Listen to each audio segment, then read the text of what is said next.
Hey guys, did Borderlands 2 live up to the hype of Borderlands 1? Well, let's find out in this review.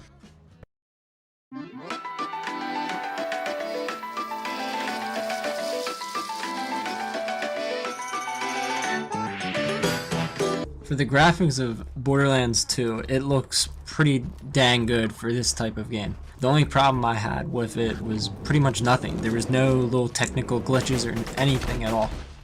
The biggest thing was the environments. There's so much variety in the environments. You get snow, you get desert, you get daytime, nighttime, and it constantly flows. Everything looks really good. And the sounds in the game sound pretty good. Everything in the graphics looks great for the type of style it is. I'd give it like a 9 to 10 out of 10 on that. I didn't really have any technical glitches or anything, but guns look great. That's probably the most impressive thing. How many guns they have and how well they look and how cool they are. Awake.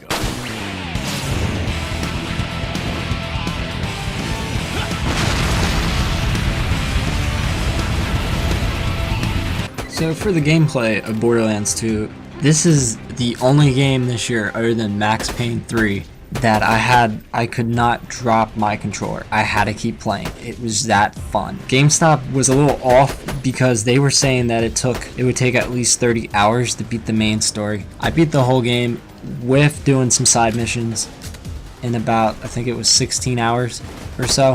That is less than 30 hours. If you're doing all the side missions and you're doing multiple playthroughs with different characters, you'll easily get 30 to 60 hours in this game. It's not a short game by any means. 16 hours is still pretty long. It's probably, I'd say maybe doing the main missions and everything, maybe about a 12-hour game if you're just doing the main missions. The only thing I didn't like about it is that you have to do some side missions unless you're that good and amazing, because they really pour in the enemies and it gets really hard by yourself in certain spots of the game. All that being said, the co-op is amazing in this game. Playing with your friends is so much fun, and yeah, it's just so much fun as a co-op game.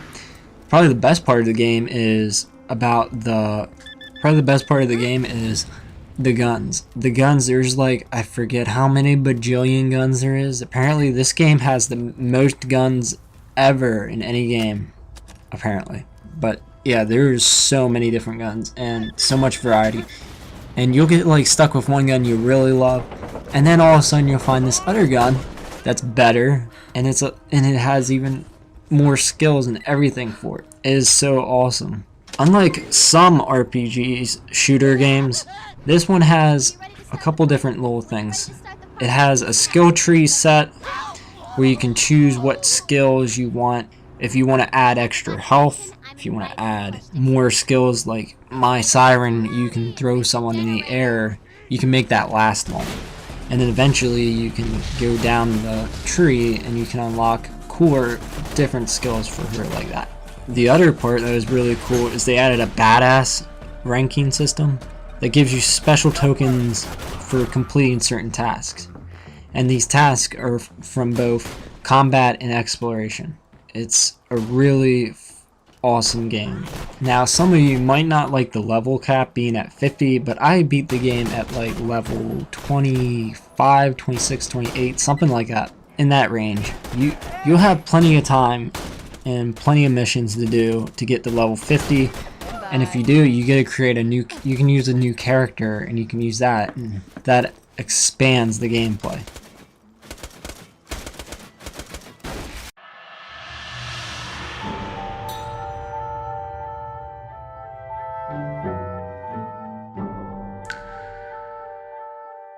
For the story of Borderlands 2, you take the role of a Vault Hunter, one of 4 different classes, and the one I decided to choose was the Siren because for some reason I enjoy playing as women in RPGs. Most of the time you're playing as a male anyways in other games, but this she has some awesome powers that I don't know, I just chose her from the start. So basically you are a Vault Hunter, something like that.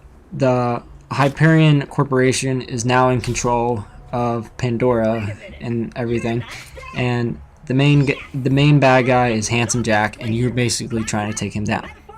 It's kind of cliche, but it is well paced and everything's well written and well acted, and everything's spot on in the game.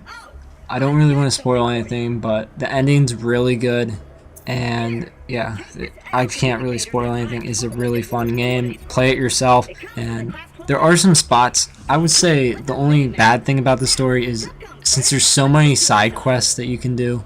The side quests are fun, but then you kind of get taken away from the story, the main story. It kind of, I guess, wouldn't be well paced if you're doing all the side missions, but it's still pretty good.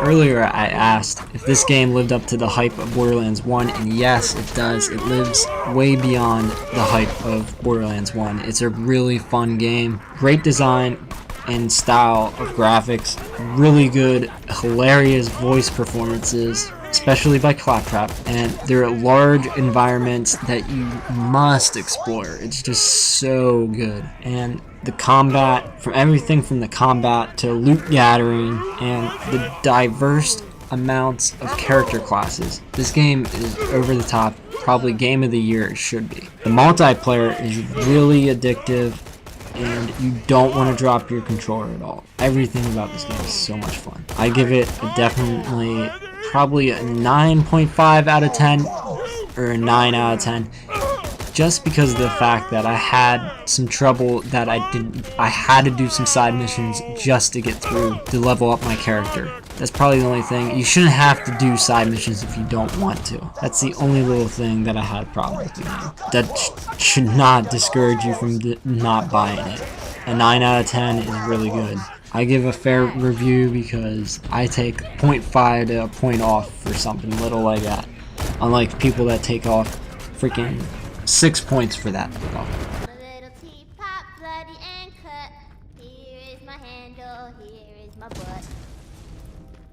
Whoops. Twin sisters, man. Oh, take them. Take them, take them, take them, take them. Just put my damsels near the choo-choo track and set them off! Good plan, great plan. Hey, yo, I got stuff I need done, boy.